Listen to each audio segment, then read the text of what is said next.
Thanks for this up and helping us out with the logistics of today's presentation.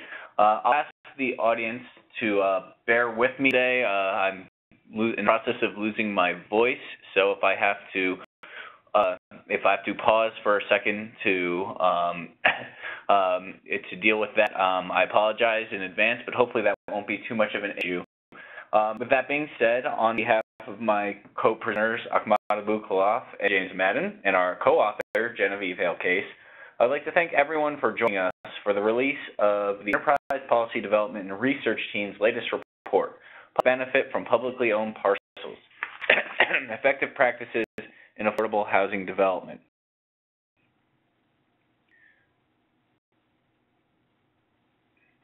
In the next slides, I will talk about why we decided to undertake this research and how it fits into Enterprise's efforts to address housing insecurity.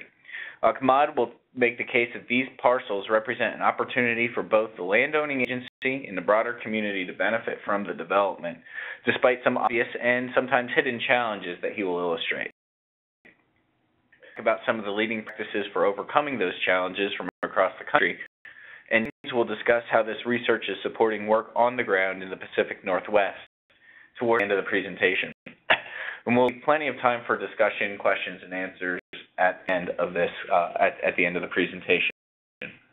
We encourage you to participate then, but also as questions come up, submit them to the Q&A box, and we will address them at the end. But nevertheless, they won't be lost.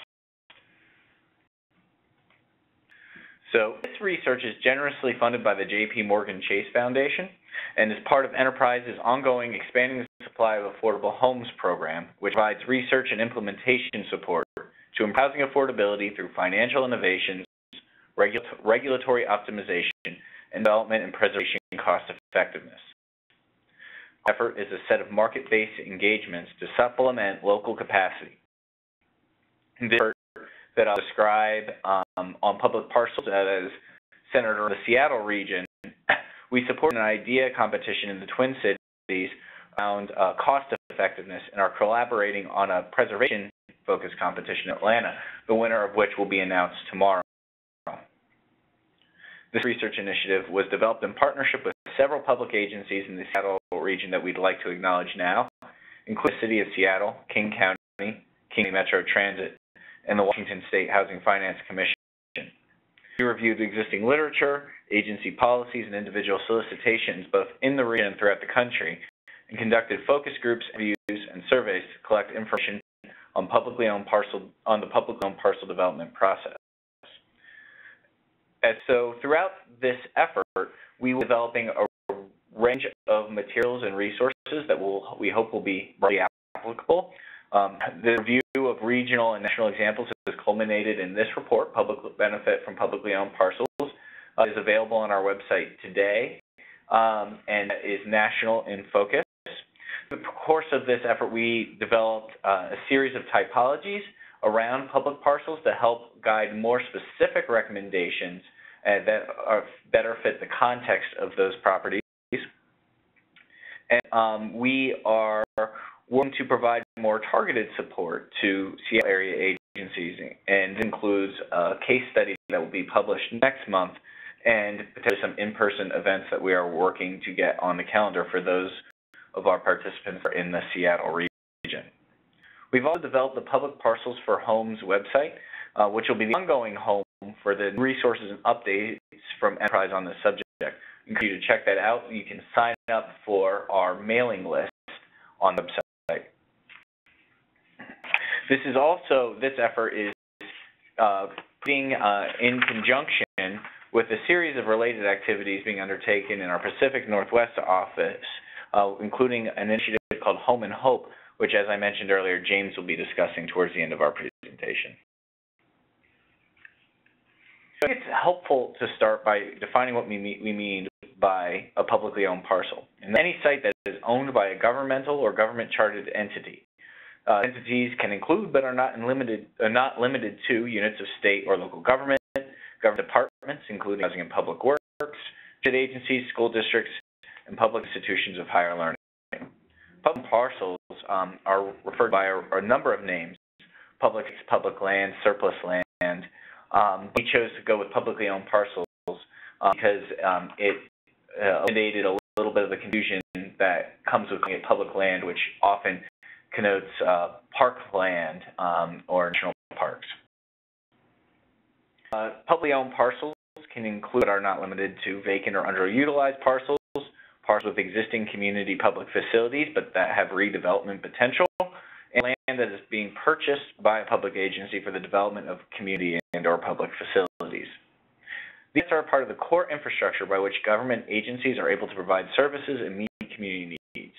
In our conversations and research, we believe that by increasing efficiency and thinking more holistically about a range of public purposes, particularly affordable housing, we get the most of this scarce resource. So I will now pass the presentation over to Ahmad, who will talk about the importance of publicly owned parcels, the challenges associated with development, and some of the typologies that we developed as a part of this research. Thank you. Frank has mentioned the research process has started by looking at innovative ways to address the shortage of affordable housing across the country, and identified the utilization of publicly owned parcels as a promising approach to the national challenges and the national shortage of affordable housing. This is especially relevant as a 2015 study by the Harvard Joint Center for Housing Studies found the number of cost-burdened renter households has reached an all-time high of 21.3 million. While it varies significantly across the country, we found that publicly owned parcels can be an asset to both public agencies and communities regardless of market strength. The use of publicly owned parcels in strong markets can offer an important opportunity to expand the supply of affordable housing. In markets with less competition for land, these parcels can offer an opportunity to catalyze development and spur revitalization. Part of the research process was identifying the challenges and complexity of developing publicly owned parcels. So these parcels can offer a range of benefits to communities and public agencies, also can present significant challenges throughout the planning, solicitation, and construction processes. This research identifies the following complexities and challenges. Selective development of publicly owned parcels requires a careful understanding of a public agency's pipeline of properties and its capacity to manage it. Also, achieving public agencies' development goals on these parcels often requires cross-agency coordination and coordination between the different departments within an agency, which can complicate the process. A publicly owned parcel can be more complex, time-consuming, and costly than developing a privately owned parcel. Developers need to deal with more approvals, a longer process, and more engaged partners, which can complicate the process as well. Public agencies often face competing pressures internally and externally. Therefore, they tend to include multiple and sometimes competing requirements in publicly owned parcel solicitations, such as obtaining fair market value of land and requiring affordable housing. Parcel solicitations often include detailed design standards. These standards are important to ensure the quality of design and the quality of housing. However, they can cost, such as development costs and construction costs.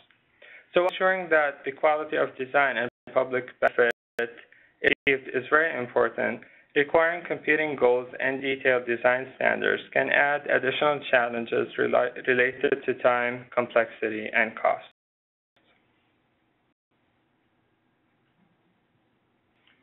Public agencies require more affordable units or deeper levels of affordability. They often need to align affordable housing resources, and sometimes provide direct financial subsidies to make sure that the project is feasible. These publicly owned parcels often face legal or bureaucratic barriers to the effective use of these parcels. For example, a legislation that prohibits offering publicly owned parcels at a discounted price for affordable housing can inhibit the development of affordable housing on publicly owned parcels.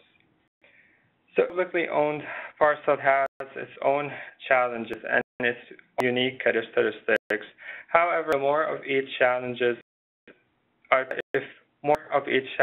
are present in one side, then it's more difficult to develop this publicly owned.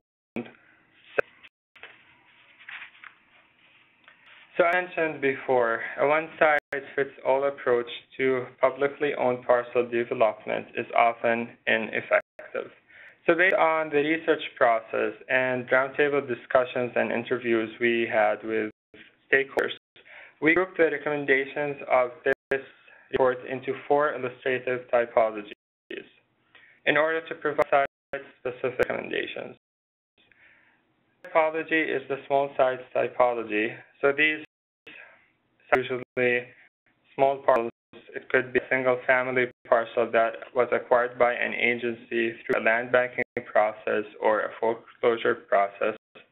These often present limited and development potentials. However, they also present an opportunity to affordable home ownership opportunities and neighborhood revitalization. The second typology is the suburban sites, such as park and ride sites, often present land use and neighborhood engagement challenges. However, these sites also offer an opportunity for potential integration and TOD, transit-oriented development opportunities in more walkable areas. The typology is the Infill Sites typology, such as unutilized sites in dense areas. They often present parking and neighborhood engagement challenges. However, these sites also present an opportunity to catalyze revitalization and opportunities for co-location to meet unmet community needs such as education facilities, transportation facilities, and housing. And fourth typology is the large or master plan site typology, such as vacant industrial sites that often present infrastructure and potential remediation needs. However, these sites, they offer an opportunity to revitalize large areas, as well as developing mixed income and mixed use communities from scratch. Thank you. So we'll dive into the recommendation section. Based on the challenges that Ahmad described in our review of leading practices from across the country, our report includes a set of over 50 recommendations that can apply either universally or in specific contexts. So a fairly lengthy report, and we encourage you to use it as a reference tool as you come upon emerging challenges, though by all means we encourage you to read it cover to cover as well. But in the next several slides, I'll provide a selection of the recommendations. It's a non-exhaustive list from the report.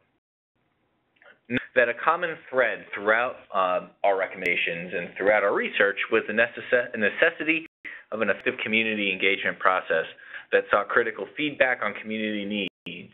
However, there's concern often about getting bogged down with trying to be everything to all people when you go through a publication process, as well as the potential for unjustified, not in my backyard opposition.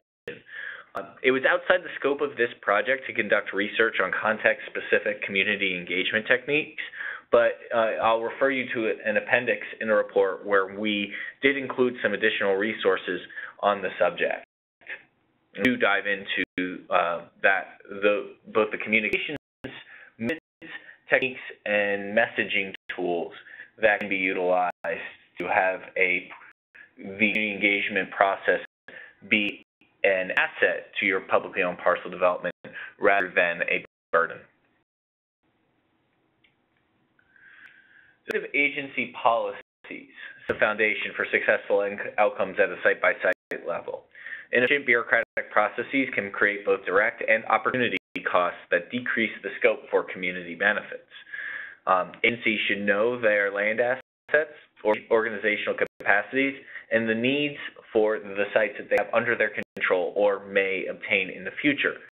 This logging and prioritization process is critical if an agency is to activate public parcels at any level of scale. It's also consider the interaction with other governmental entities and coordinate accordingly.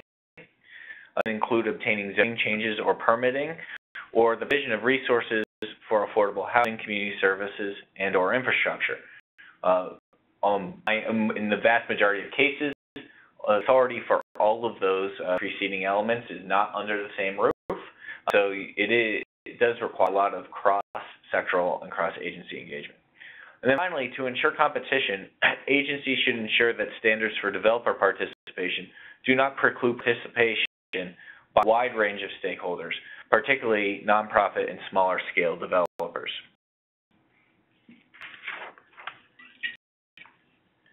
Going to the first point about pipeline management, cataloging the assets. We found that there are a number of agencies that have had various degrees of success with doing that, and one of the promising techniques is to make that information public to not just the development community, but also the general public.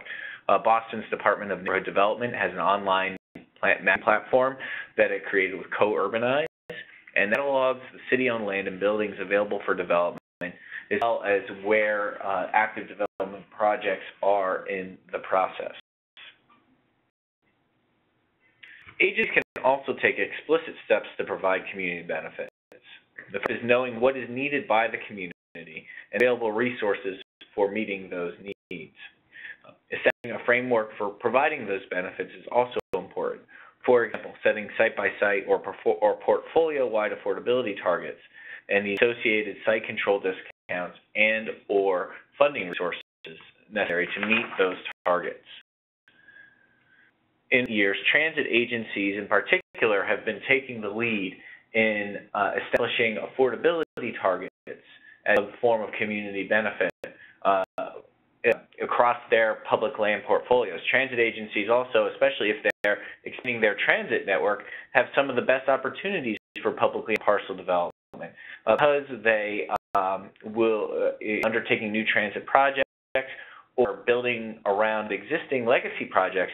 There may be land for construction staging, old or utilized parking structures or parking rides. So there are significant assets at the disposal of transit agencies, and we've seen a lot of leadership in this area. And it was among the first transit agencies in the country to establish an affordability target, 20% affordability goal across a portfolio of 5 properties. And they've talked about some of the other placemaking and quality of life factors that go into creating a vibrant, walkable, stationary environment as part of their TOD guidelines. In recent years, has also established a 30% affordability requirement, and taken it a step further by permitting the discounting site control costs to account for the decreased revenue that affordable housing produces for the property owner. And in Seattle, so one of the most ambitious transit-related TOD efforts is being undertaken as a result of a ballot initiative. Last year, voters approved via ballot a new funding package for sound transit called ST3, and the legislature, in passing the authorization language for that ballot initiative, includes a requirement that 80% of suitable properties through Sound Transit's new transit infrastructure spending must be made available for affordable housing. This is implemented by a couple regional financing vehicles, including an acquisition fund called the Ready Fund that allows for affordable housing developers to acquire sites for the purposes of affordable housing and can be used with public land. I'll note that transit agencies, in many cases, do have to meet certain revenue requirements. So public agencies in some contexts do have barriers to I mentioned discounting land and or lower site control costs in a number of contexts, and we'll do so more moving forward. But there are some regulatory provisions that may make it more difficult, but it is a misnomer to say in many contexts that it is possible to do so. The report dives into the context in which site control discounts are easier or more difficult, and the ways you can work around various competing regulations to create really a win-win for the agency and the nonprofit affordable housing developer. Or I should say mission-driven affordable housing developer, because the for-profit community can be involved as well. That can be a really sort of technical discussion. So if there is interest, I'm not going to go into it too much in the slides because it is covered in depth in the report, but if there is interest in diving more into that subject, we can go during the question and answer period.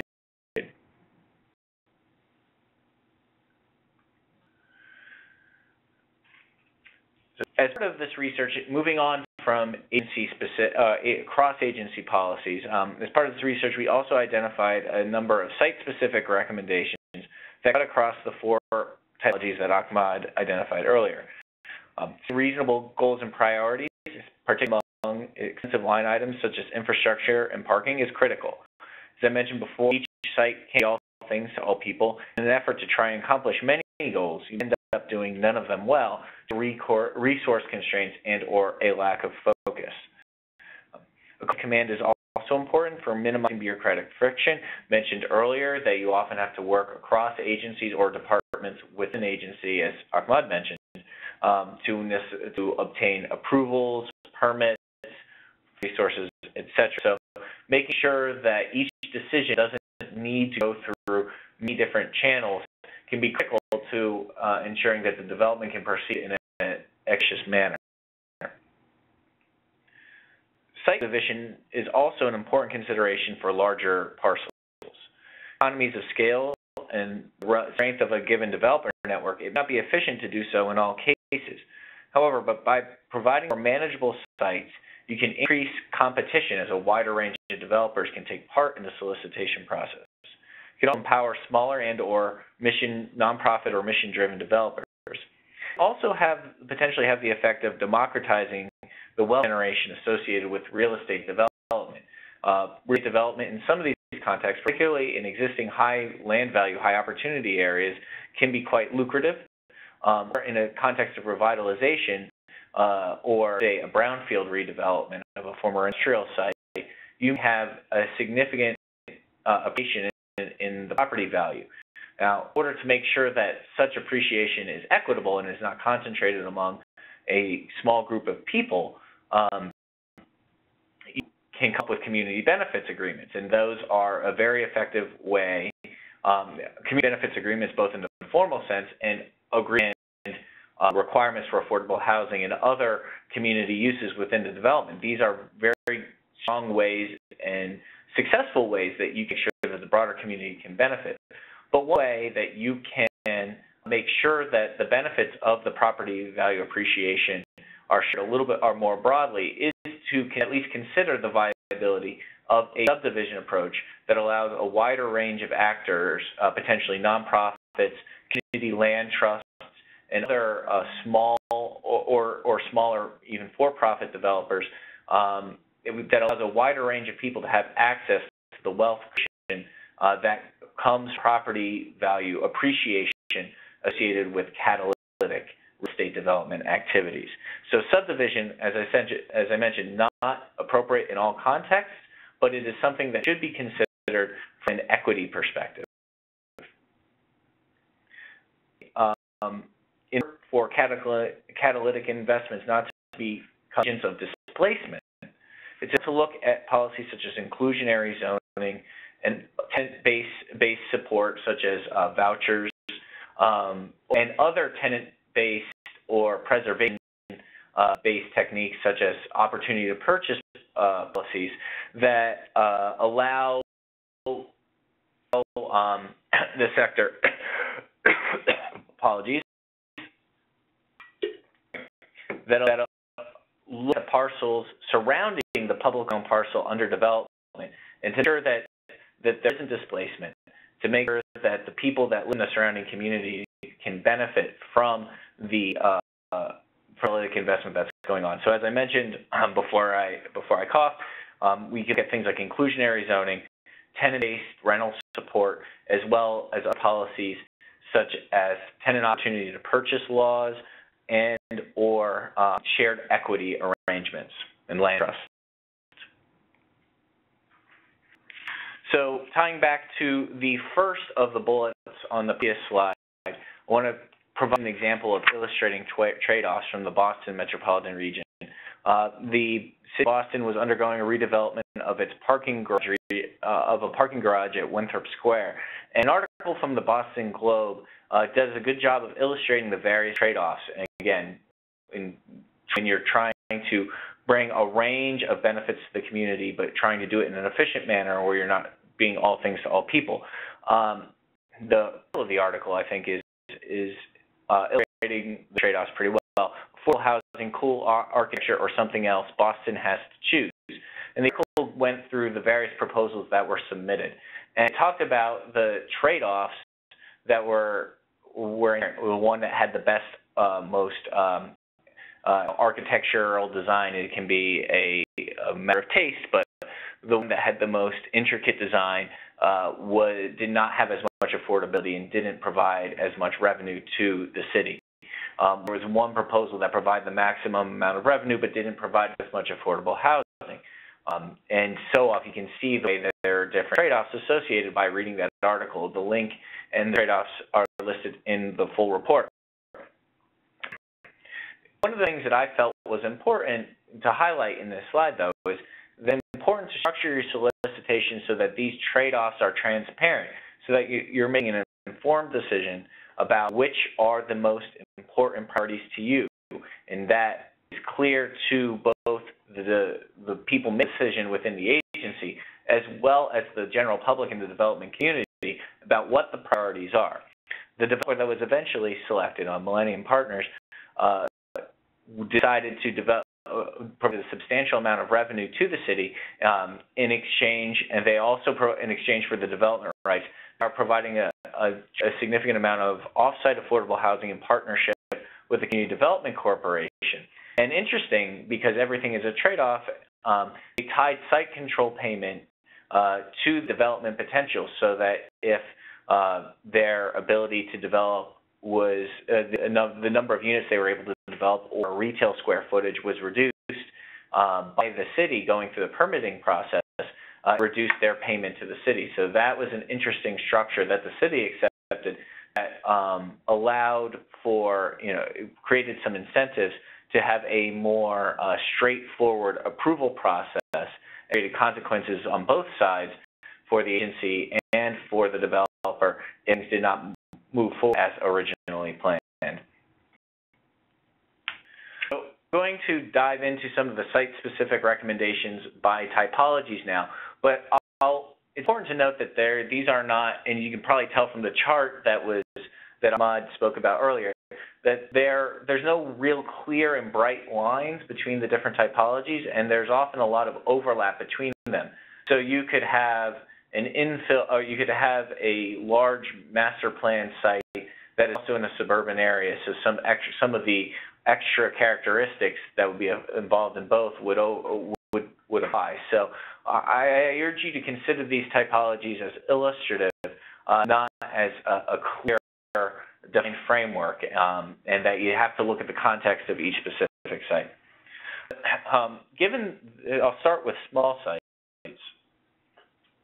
Given the aforementioned smaller scale of these sites, it's important to make sure that the solicitation process and development standards are streamlined. There's less margin for error in these sites. There's less ability, because of the limited scale, to recoup inefficiencies, delays, costs associated with inefficiencies and delays, etc. So in these cases, it's important to reduce the friction points for smaller sites. These are an opportunity to expand and diversify the developer network. Again, working with potentially mission-driven developers such as Habitat for Humanity or community land trusts who have experience in tools like shared equity home ownership or looking at providing retail, neighborhood serving, low-income serving retail or other community services. There's also an opportunity to use these sites for demonstration projects for alternative housing types. The missing middle, that's the subject of so many conversations, whether in terms of income, missing middle income, or housing typologies, duplexes, triplexes, the sort of density housing that has in many jurisdictions been zoned out of existence. Public parcels can be an opportunity to experiment with those types of housing to demonstrate their development and market potential in a given region. An example of a small site development protocol is in Cleveland, where the land bank was working with a number of partners, including the other various city agencies, a developer, and a local nonprofit, to figure out ways that they can get some of these parcels out quicker and help with the goal of contributing to neighborhood revitalization. What they did was they provided relatively low acquisition costs associated with a 20% affordability standard for reaching households at 80% of area median income. And in order to make the things pencil out and work in a more expedited manner, they got pre-approval for a menu of home design options that could automatically obtain the permits, waivers, and approvals necessary before the sale of the property for development, so that once you move to the sale price, that could move, or to the point of sale, that would move the process along much quicker and allow a lot more sites to be more economically viable, given the reduced friction in the development process. The typology that I'd like to highlight is suburban sites. And suburban sites create some unique challenges, but also some unique opportunities. The legacy of our zoning and infrastructure investments over the course of the last more 75 years to a half century to 75 years have created a situation where many suburbs lack integration. They lack integration both along racial and socio and economic lines.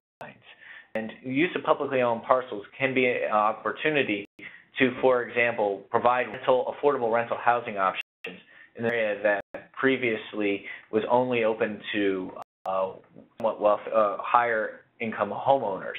So publicly owned parcels, because developers are not forced to compete on the open market, or whatever the market would bear, create an opportunity for integration in the high opportunity suburban context. But all suburbs are the same, and many suburbs are struggling with increases in poverty. And given historical development patterns and governmental structures, they may not have resources or services that currently exist, or facilities in their current network to meet some of the needs of the population in that context. So this is potentially an opportunity as well to provide some needed services where they are absent. As Ahmad mentioned, it's also an opportunity for some areas for walkable and accessible form depending on the scale of the site. So suburban sites are in many cases, this is the most diverse typology that we can have, given the differences between some legacy post-World War ring suburbs versus as compared to some of the more urban areas. But particularly when accompanying a new transit investment, this has the potential to be really catalytic in terms of transforming the neighborhood form. For approaching a suburban site, it's important to focus on holistic community development, and it's important to focus on integration, not just make sure that low-income households are able to live in a given suburban jurisdiction, but make sure that the resident populations are integrated into existing and new civic institutions. You see examples where in some suburban contexts, where civic associations exclude rental housing or just in the detached single-family home neighborhoods. It's important when you're planning these to make sure that those sort of dichotomies don't exist and that we're achieving full integration. And then it's important to ensure that you have appropriate infrastructure in the suburban context. Make sure that the infrastructure is requirements are reasonable and that they are integrated into the surrounding neighborhoods so that you're not creating, for example, an island of urbanism in a largely auto-oriented structure. To the point of infrastructure, one of the key flashpoints is around transportation and parking infrastructure when you're undertaking a suburban development.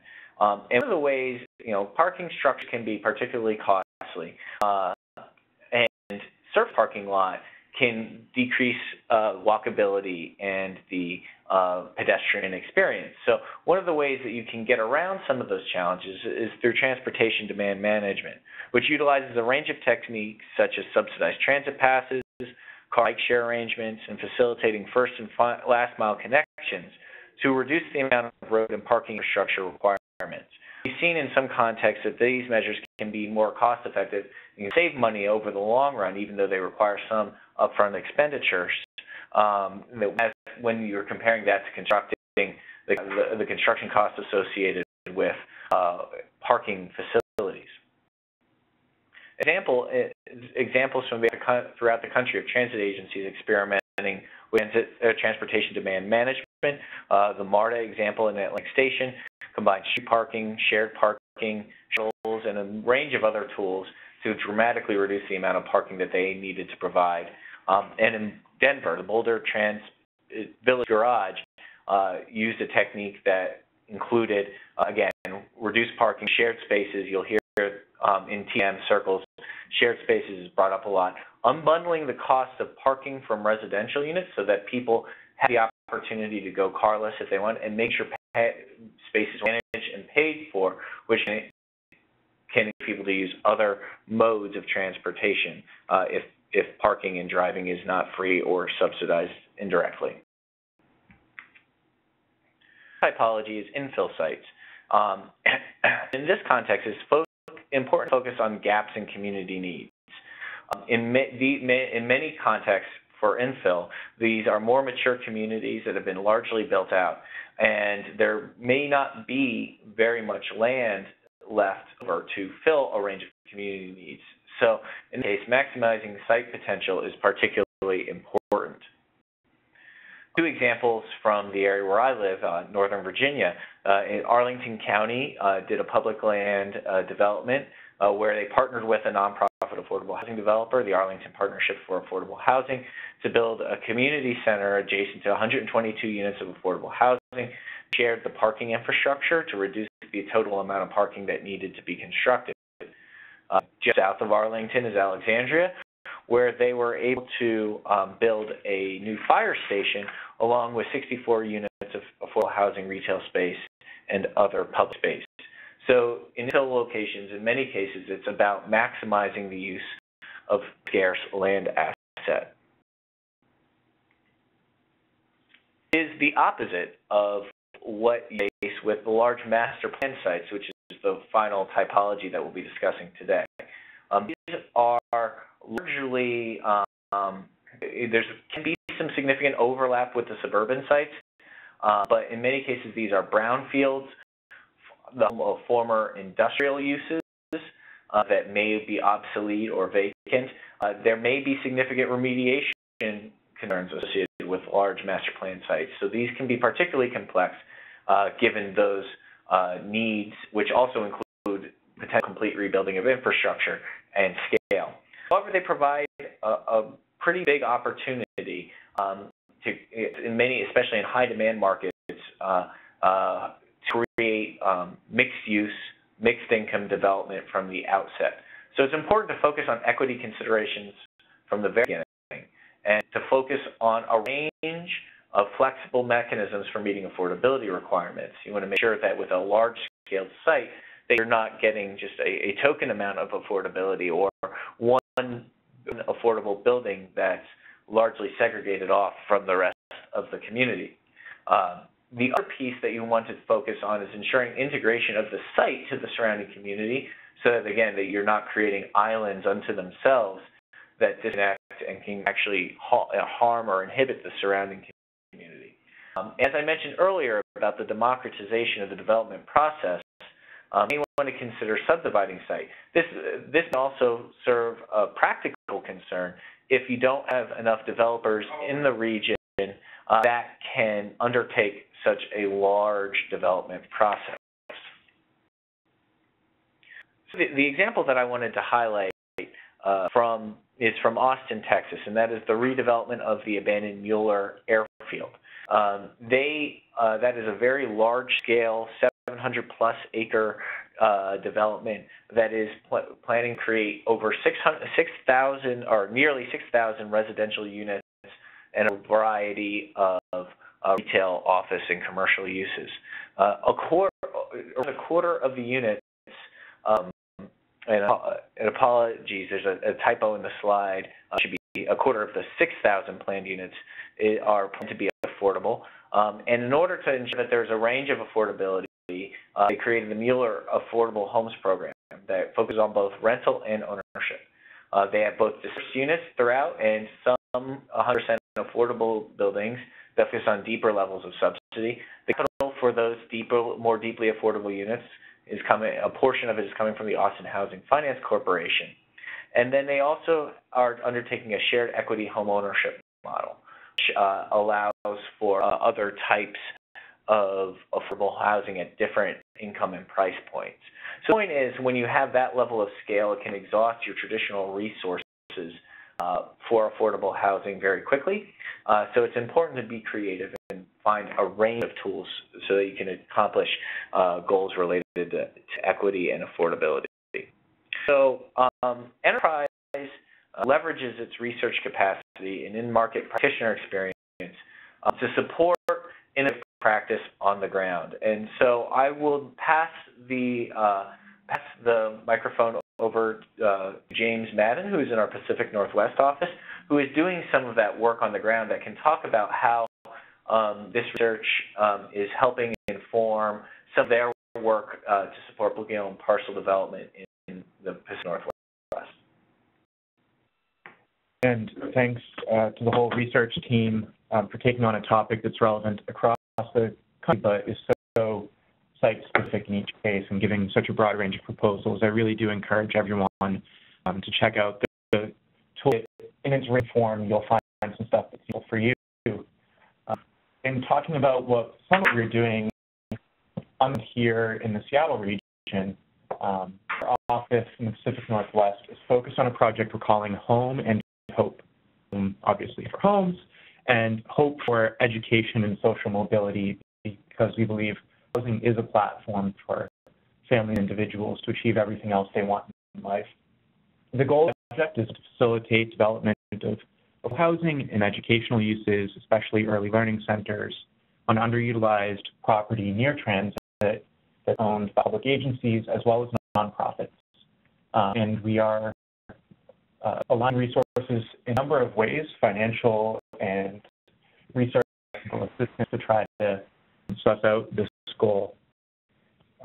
So on the site identification inventorying side, we're just trying to part where this land is, and we're taking both a broad approach and a deep approach.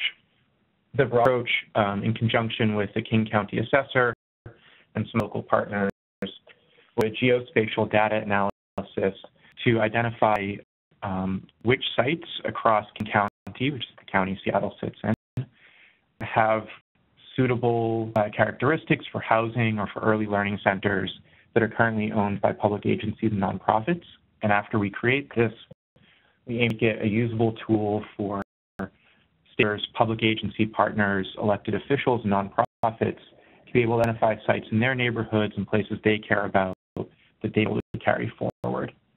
In a deeper approach, are working with stakeholders to identify sites that have the potential to be developed in the immediate future, and we have some resources, thanks to the City of Seattle and foundation support, to perform early site due diligence prior even to developer solicitation.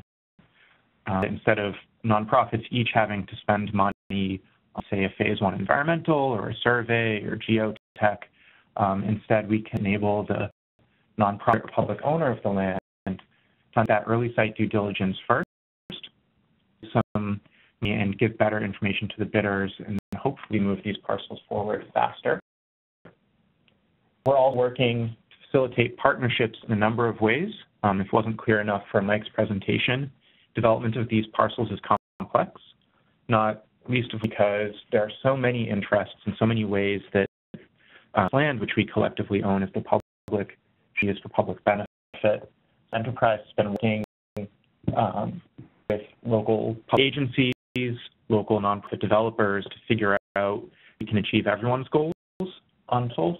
And like I mentioned, here in the Seattle region, we have an equal opportunity from the legislature and the voters here who voted to expand sound transit, do a historically large transit expansion, and require that the surplus by sound transit at each transit stop includes affordable housing. We're also, because some of these are large scale, large typologies, Mike was talking about looking to help facilitate joint ventures. And as that, in some of your regions, this may be a very common thing, in others it may be new, and they all bring their own particular issues to overcome. And we're also looking to link housers and educators, particularly transit-oriented locations.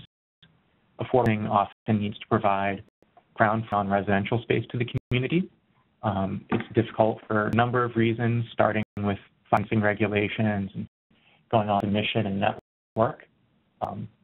At the same time that house prices are increasing in Seattle and similar cities that are causing displacement and difficulty for people to have homes, school and early learning space is similarly facing pressures and displacement and shortages. So I think it's a win-win-win if we can facilitate combining affordable housing and early learning centers in these locations. It's good for the affordable housing nonprofits to have a commercial use that can be funded and on mission. It's good for the educators who need space and the communities who need the use. The little picture there is Plaza Revitalization, next door light rail stop created on land owned by Centro de la Raza, a longtime nonprofit here in Seattle. It is a great flagship example of this type of development. There are some examples in all of your cities, and we're working to make it easier and more common by getting some design and operations know-how, looking financial resources and an early learning facilities fund to enable these to be built. We having, for those of you listening who are local to the Seattle area, a kickoff event for Home and Hope, June 7th at Mercy Othello Plaza near the Othello Light Rail Stop, where we hope to browsers and educators together to begin that conversation. A lot of work is in aligning resources towards this end. So locally, we have Section 4 capacity building grants, which our local priorities are focused on this use of transit-oriented tax-exempt land for the mixed use.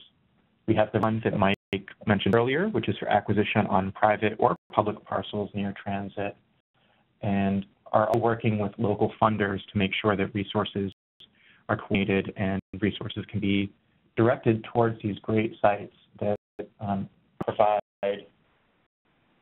opportunity to be near transit and near resources, even in a high-cost city where obtaining those sites on the private market is difficult.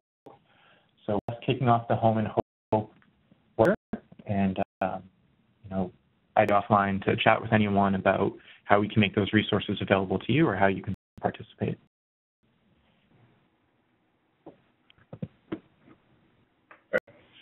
Thank you, James. Thank you, James. That concludes the formal presentation part of this webinar. But we'd like to open it up for questions and answers. Okay, and we've already got a couple of questions in the Q&A box, and I encourage you to type your own question in if you have them. Located lower right-hand side of your screen, and just address questions to all panelists so we can be sure we see them. Our first question is asking for some clarification on the methodologies used to arrive at the appropriate discount from fair market value. That will vary significantly based on the jurisdiction in question, what state and local laws apply, what agency charters apply, if there are any federal funds in the deal. But there are a number of different techniques that you can utilize. So if you are required to, reach fair market value, you can still take into account the use of the parcel to facilitate affordable housing development. So some jurisdictions will calculate the value of the property based on its ultimate use and revenue potential. So if you're looking at the amount of revenue potential for that has affordable housing, then we would, or as part of it, then you would actually have that could bake into your fair market value calculation and create a discount framework beyond what you would get if you were allowing for a fully market rate development. In other contexts where you're not working in that scenario, you can have expert review. So, some high-capacity agencies or housing agencies that are participating in a publicly owned parcel development can have their real estate development team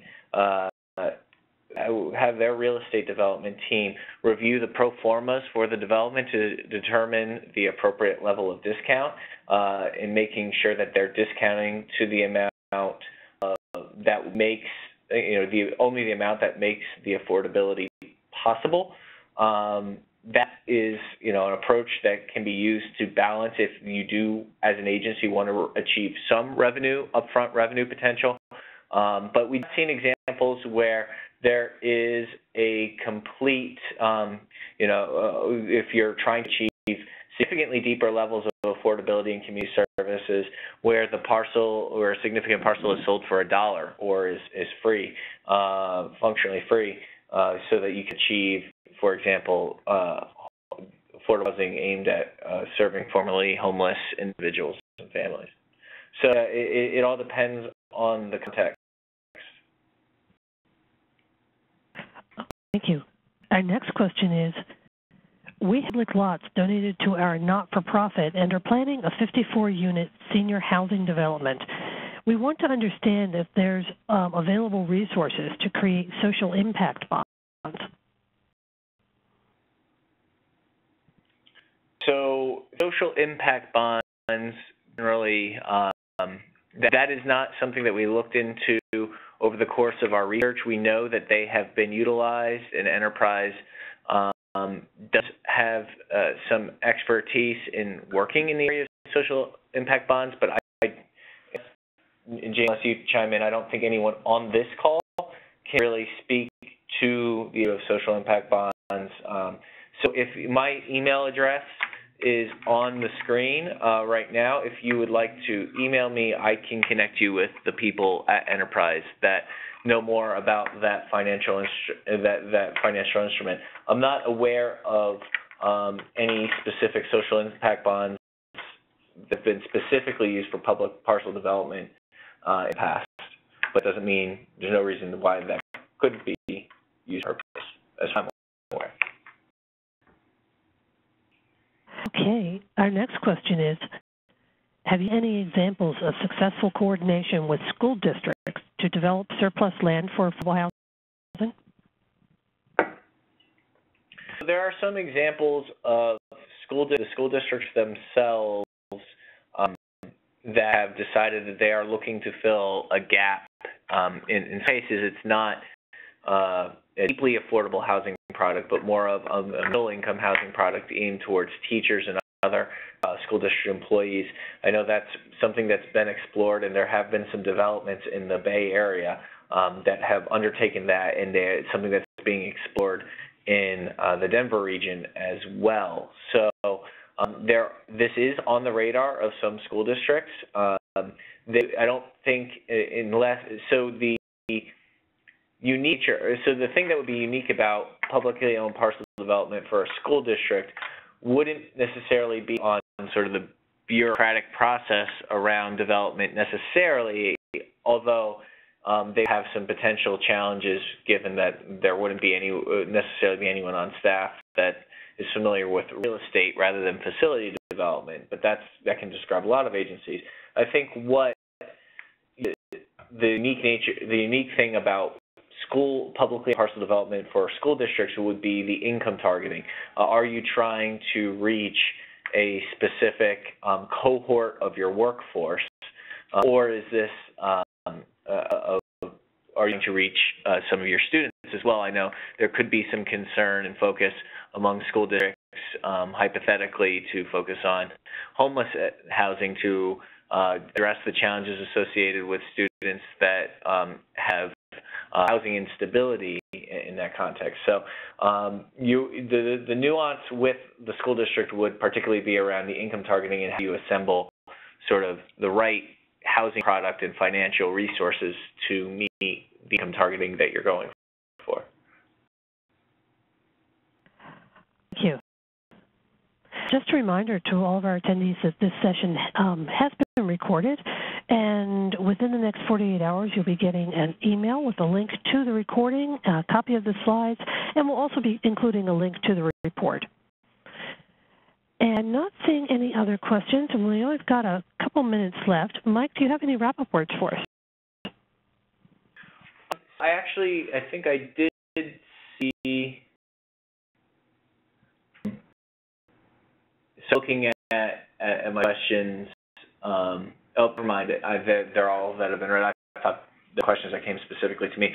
So wrapping up, contact information is on the slide right now, and the enterprise has staff in many markets, so that if there's a region-specific question, I can also help connect you with enterprise staff in your market. But I encourage you to reach out to us and download the full report. It's available on our website, and the publicparcelsforhomes.org domain that we just created will be posting a range of updates to that moving forward, including blog posts, additional case studies and reports as they become available, and information about the upcoming meetings and sessions in the Seattle region for those of you that live in that area.